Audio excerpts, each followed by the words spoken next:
over the next week, I'd like to continue to prepare ourselves for Unit 3. Unit 3 we're going to start on after I get back, October 9th. And as we get ourselves prepared, there's one more area that I'd like to take a look at, something that we aren't going to necessarily spend a big unit on, but I do want to introduce to you. For some of you it will be review, but that's the idea of what we call organic chemistry, and it's important that we understand some basics about organic chemistry as we move forward, because a lot of the compounds that we're going to be looking at, we're going to actually be having to name them or be able to identify what they are based on their name, and those are what we call organic compounds. Now, in order to understand that, let's just review a few things. So write down as much or as little of this as you want, but remember that what makes a compound organic is that it contains carbon.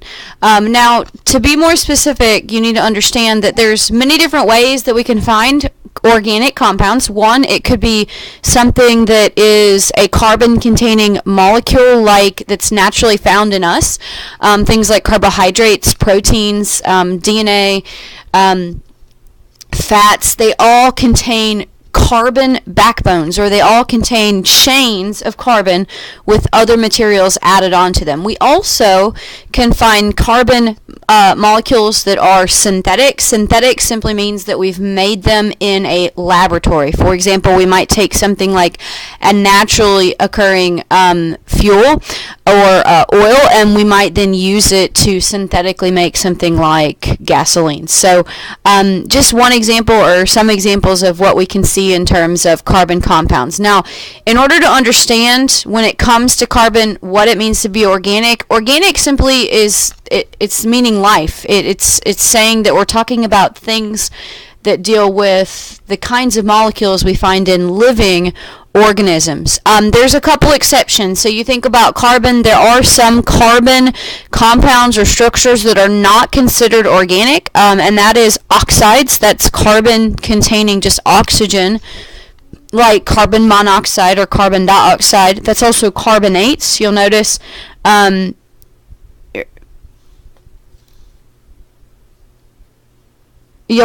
as you look at this, sodium hydrogen carbonate as well as calcium carbonate, they are or do contain carbon, but they are not considered organic molecules because it's not carbon as a backbone. Carbon is actually attached as some sort of ion. Cyanide's another example. You think NaCN, sodium cyanide, CN, that CN negative is a cyanide, and it is not considered a carbon organic molecule. Alright, so one thing to notice in terms of this, what we mean then is that anything with carbon that does not have hydrogen or is attached to a metal are not organic molecules. So again, as you notice these, either it doesn't have hydrogen or it's attached to a metal. If it is either of those, then it's not considered to be organic.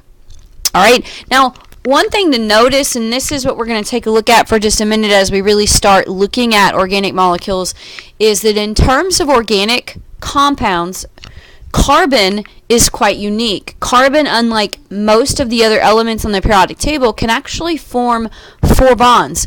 You think about carbon, you think about its electron diagram, and you think about the fact that it's got 4 valence electrons. 4 electrons that are by themselves that could pair up, that could bond to form something else. Because of that, carbon can do a whole lot of bonding with its surroundings, and this idea is why carbon can actually then form very complex, long chains. It can form chains with hundreds of carbon atoms attached to it.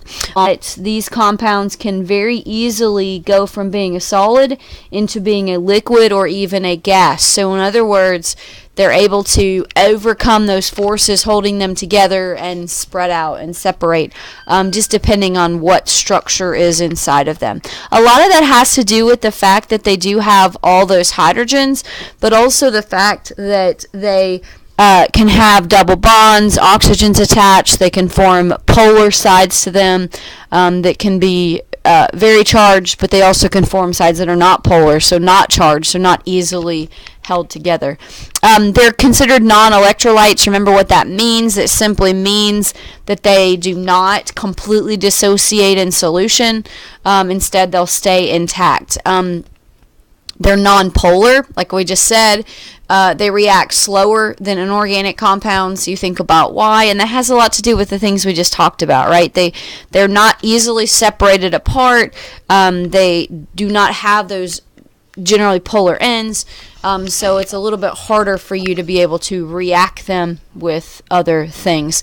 And they require high activation energies, and all that really means is if they do react, so if a reaction does occur, you need a large amount of energy for that to happen. So again, what that means is that if a reaction does occur, that you'd need a whole lot of energy to get something like that to react. They're insoluble in water. You think about why and go back up to number 4, right? They're nonpolar, and we talk about the idea that likes dissolve likes. You probably remember that from Chemistry 1, and all that really means is that polar molecules will tend to dissolve in polar molecules, like polar substances into water, right? Well, in terms of something like an organic compound, because it's nonpolar, it tends to be insoluble in water. Because of this, a lot of organic compounds will be dissolved in other things. If they do dissolve, they'll dissolve into things like things that are nonpolar. It could be something dissolving into alcohol or something dissolving into another gas. Alright, so we talked about a little bit the idea that carbon can form 4 bonds, and because of that we can see it form all kinds of different structures. Now I just wanted to show you a couple examples of these. We're not going to really talk about specifics just yet, but you can see that in looking at all these are all examples of organic molecules. They're all examples of carbon attaching to hydrogens along with other things. Notice in one of them you've got carbon attaching to hydrogen and oxygen. You see another one where there's some double bonds in there. There's chlorines. You see one over here where it's simply single bonded carbons. These center points represent carbon in the middle of it, and you see over here you've got a really big long chain of just carbon attached to hydrogen, right? There's all kinds of different ways that we're going to see organic molecules being formed. Now with that in mind, then this I do want you to definitely write down, and that is the different types of ways that we'll see hydrocarbons. They're named based on the number of carbons present. Now we can keep going beyond 10 carbons or even 12 carbons, but as we start to get to more complex, we generally start to see them named in parts, as in they'll have other things attached to them. They'll have, maybe oxygens attached, or nitrogens, or sulfur, or phosphate groups.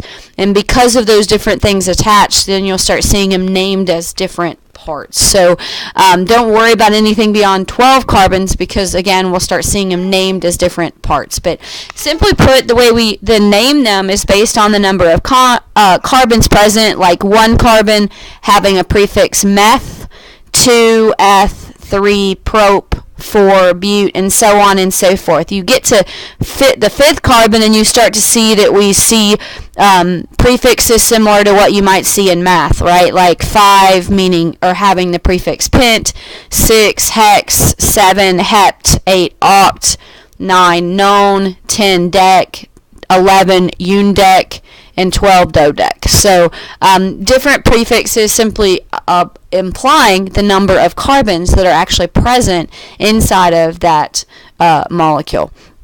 Now you'll notice that there's a suffix on each of these as well. Currently the suffix is "ane," and in just a minute we're going to see what that suffix means, but that suffix can change based on exactly what the hydrocarbon is. But for right now we're just focusing on the prefixes meaning the number of carbons present. If you would, go ahead and pause the video for just a minute, and I would go and make sure you have this all written down.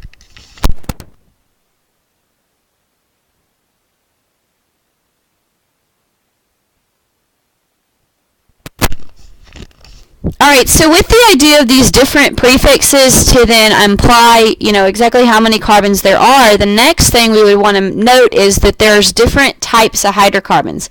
That we'll see them, and you saw them in a couple of the pictures just on one of the previous slides, but when we look at these hydrocarbons, we're either going to see them in one of two types. Either they're going to be in straight chains, which means just simply a long line of carbons. It could be 2 carbons, it could be hundreds of carbons, or we're going to see them in what we call rings, which then gets a prefix that we would say cyclo, or we call them cyclo carbons. And all that really means is that they could be in a ring of 3 carbons, or a ring of 4, or 5, or 6, or so on, just depending on exactly what the carbon is.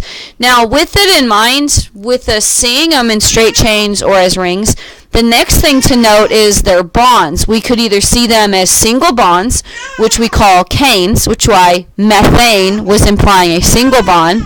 We could see them in double, which we call kenes, or triple, which we call kynes. And again, same idea with cyclo. We could see it as a single, a double, or even a triple. Kynes versus what we call cyclo. Another word that we'll oftentimes refer to when we say cyclo is an aromatic ring. And the reason we call them aromatic rings, distinct or significant odors to them. So let's just take a look at some examples. So alkanes, for example, we could be talking about anything that has single bonds connected all carbons. Notice in this case, we've got 5 carbons, all of them connected to nothing but hydrogen.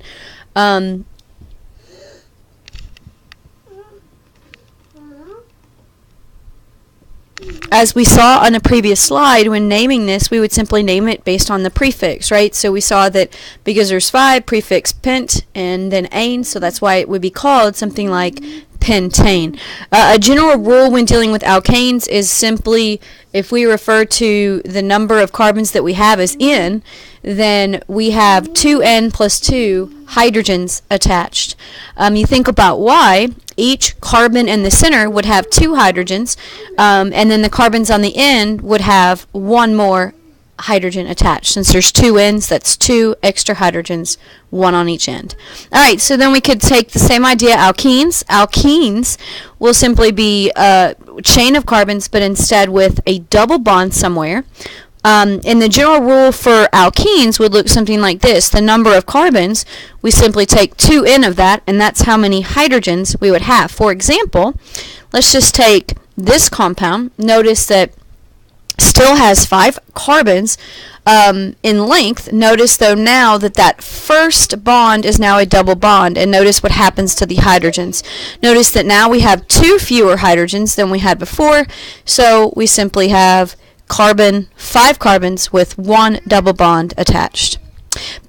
Another big thing to notice is that each carbon always has to have 4 bonds, right? So whether it's those 4 bonds being in a single bond, double bond, or a triple bond, each of those carbons has to have 4 bonds attached to it. Alkynes, another example, again, remember ines would mean 3 or a triple bond, and generally the rule of thumb would look something like this. The number of carbons would be 2N minus 2 for the number of hydrogens. You think about why, if you add on 1 more bond, that's like saying 2 fewer hydrogens than you had before. So let's take a look. Notice what happens as we take those 5 carbons that went from a single to a double, and now we see a triple bond in them.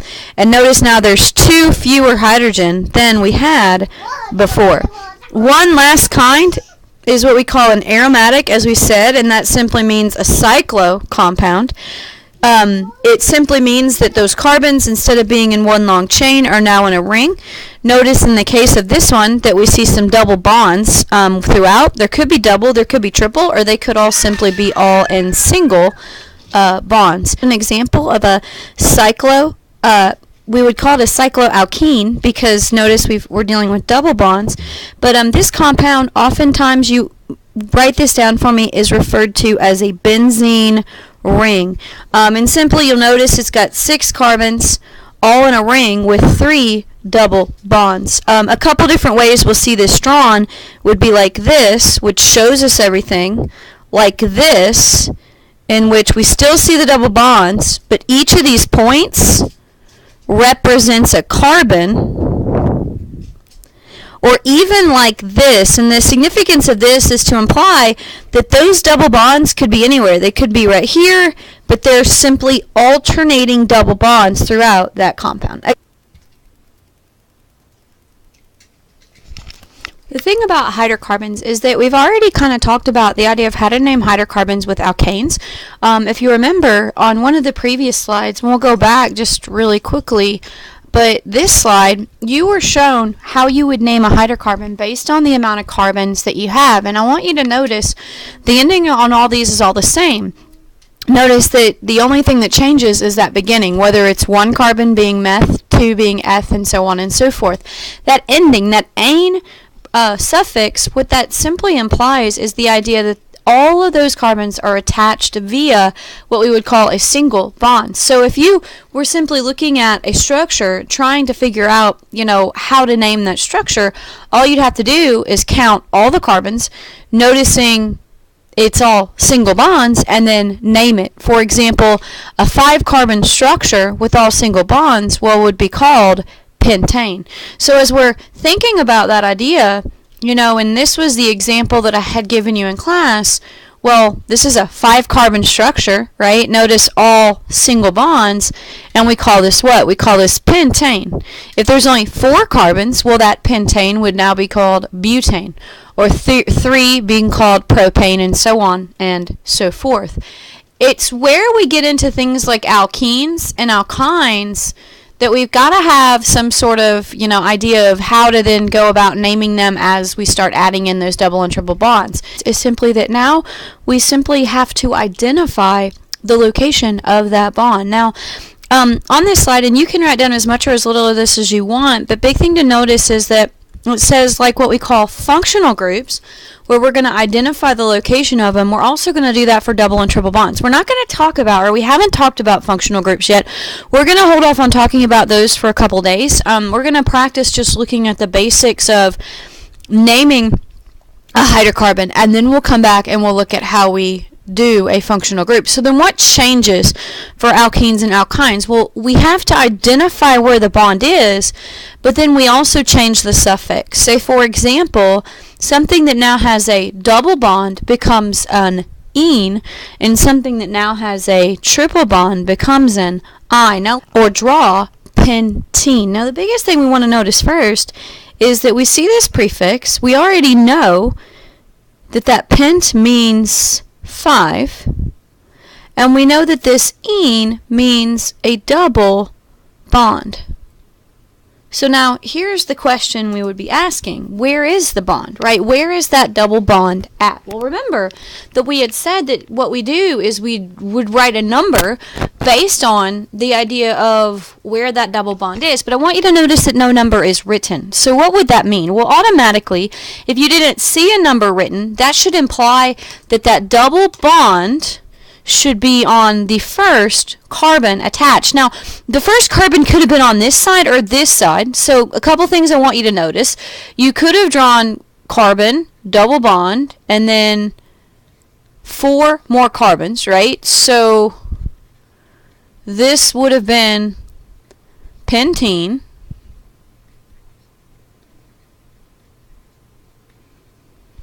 Or the top one would have been pentene. Alright, so simply put, either one would work. Either one allows us to see that the double bond is on that first carbon. Now, the reason why you could technically draw it either way is because if you remember on the previous slide, what it actually says is that you start counting from wherever that is, or from the closest carbon to the end. So the closest end point to that double bond. So if this was where the double bond is, we would start with this carbon, and we could call this carbon 1, and carbon 2, and 3, and 4, and 5. Now, same idea, if we started over here, if the double bond is right there, we would start calling this carbon 1, carbon 2, 3, 4, and 5. Either way, it's the same structure, it's the same number that the carbon is on. It's on carbon number 1. So that's it. We've simply drawn pentene. Now, There's actually a name for this. We're going to come back to it. It's called a structural isomer. You've maybe even heard that word before. An isomer is simply a different way of drawing the same thing. We'll come back to that, so you don't have to worry about writing that down just yet.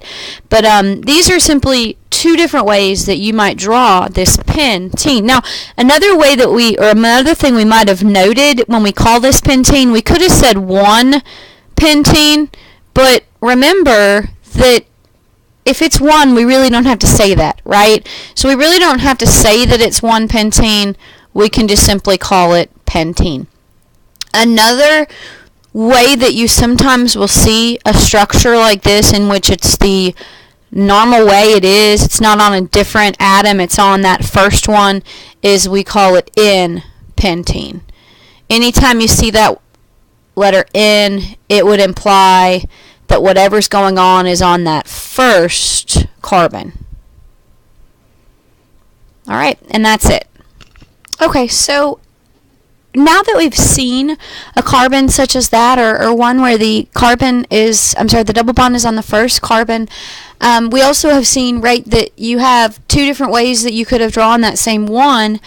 In terms of understanding why it would be that we might put a number where, or in the front to imply where it would go, is just simply so that it implies if it could be on the second carbon or the third or the fourth or whatever.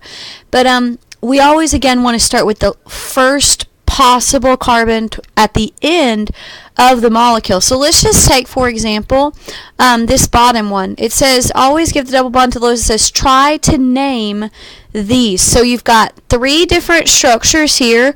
One of them is actually drawn out. So this is a drawn out structure.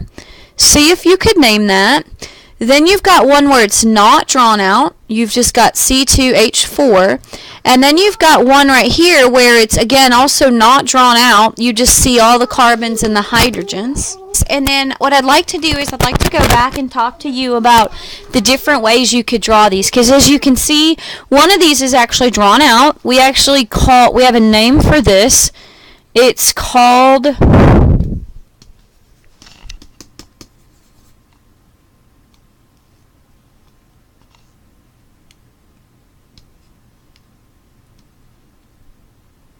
As you can see, one of these is actually drawn out. We have a name for this. It's called the structural formula.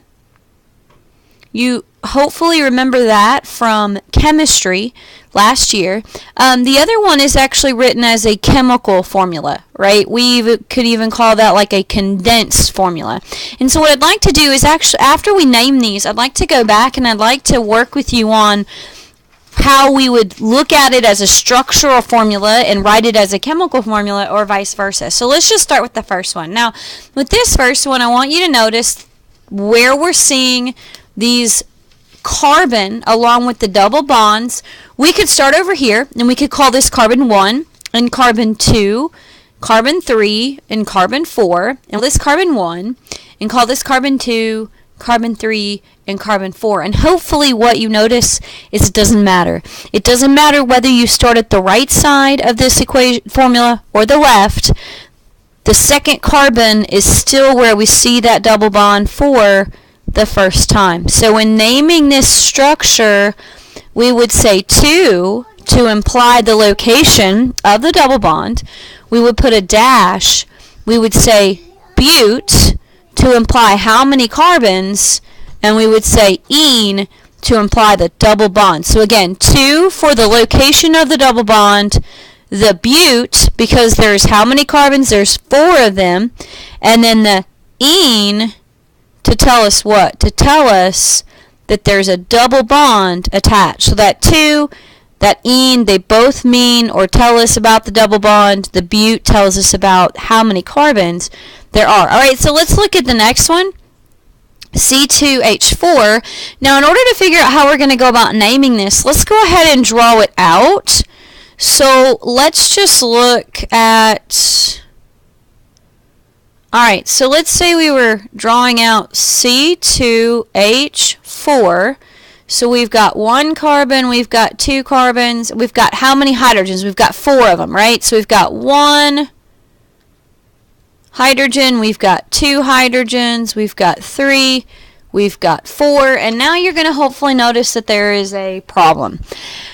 What's the problem? Well, remember that each of the carbons has to have 1, 2, 3, 1, 2, 3. So what does that mean? That means there's got to be a double bond in here.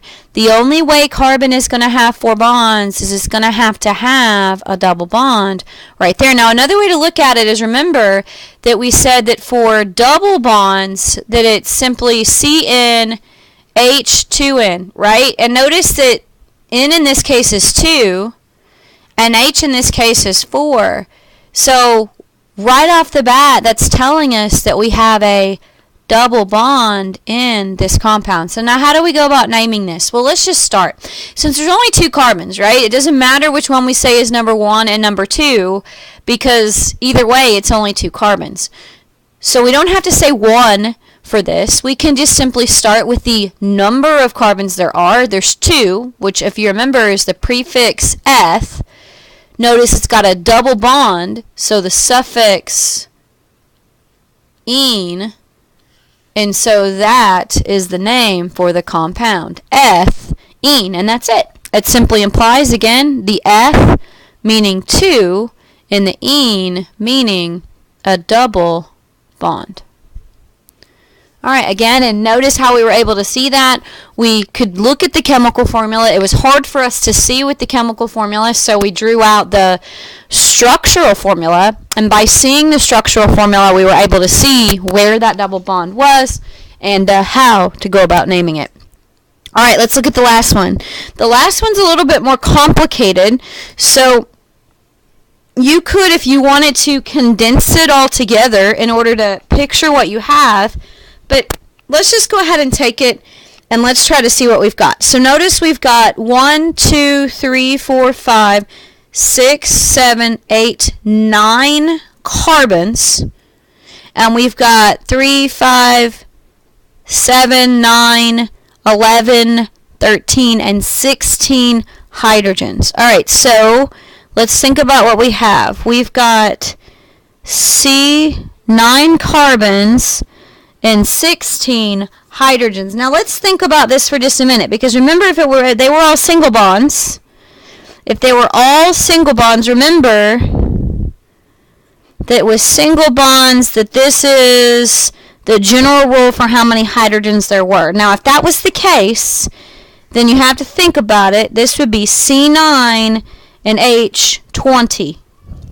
Now if they were, that would be if they were all single. If they were double bonds, which if you remember is CN H to the 2N, well, if it was C9, then it would be H18.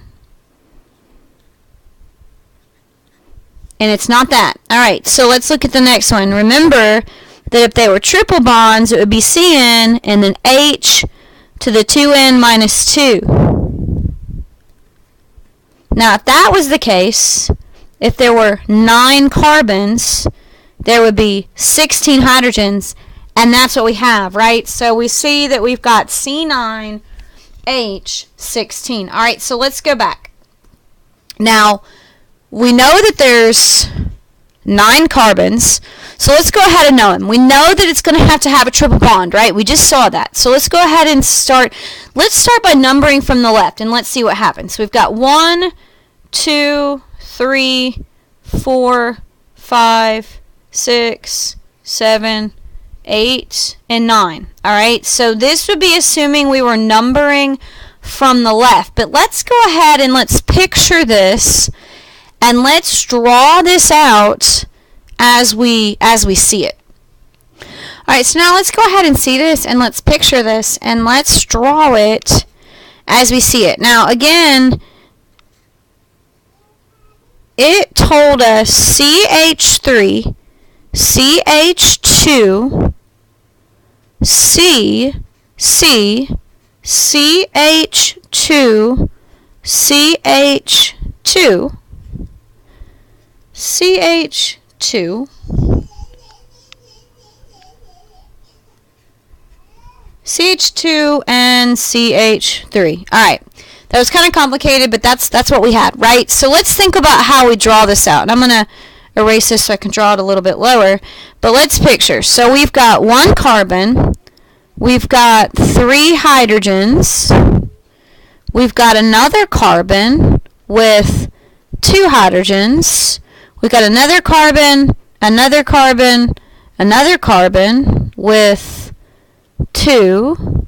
Another carbon with 2, another carbon with 2, another one, and then one last carbon, but this one has 3.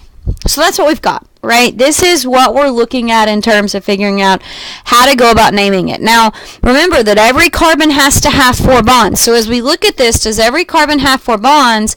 And you should say they all do except for these 2 right here, right? These 2 only have 2 bonds. They need 2 more. So what does that mean? Well, remember, we already figured out that this is going to be an ine, which means a triple bond. Remember, we did that because of the CN H2n minus 2. So what does this have to be? This is going to have to be a triple bond in the middle. Now remember, we always count from the side with closest to the bond. So are we going to start here for carbon 1 or on the right side? And you should hopefully say left, so we're going to call this carbon 1, carbon 2, 3, 4, 5, 6, 7, 8, and 9. So in looking at naming it, we now would call this 3. Now remember, there's 9, so the prefix for 9 was non, so N-O-N, and then triple bond, so we're going to say no 9. So 3-no 9. Now remember what these things mean. So 3 implies the location of that bond. Non implies that there's 9 carbons in this chain, and then ine implies what? It implies that the bond at carbon 3 is a triple bond, and that's it. Alright, y'all, as you're looking at that, maybe pause the video, make sure you see where all the numbers and everything is coming from. If you're not sure, if you have a question, don't hesitate to ask. But otherwise, let's just go ahead and let's continue on.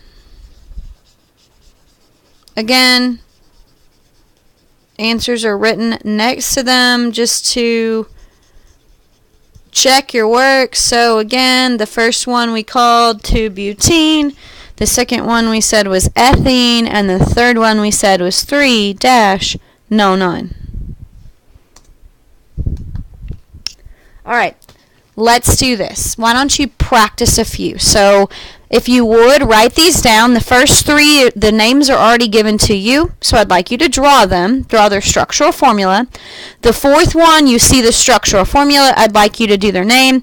We'll go ahead and pause the video here. This will be your homework. Come back tomorrow and we'll take a look at this and we'll do some more naming in class.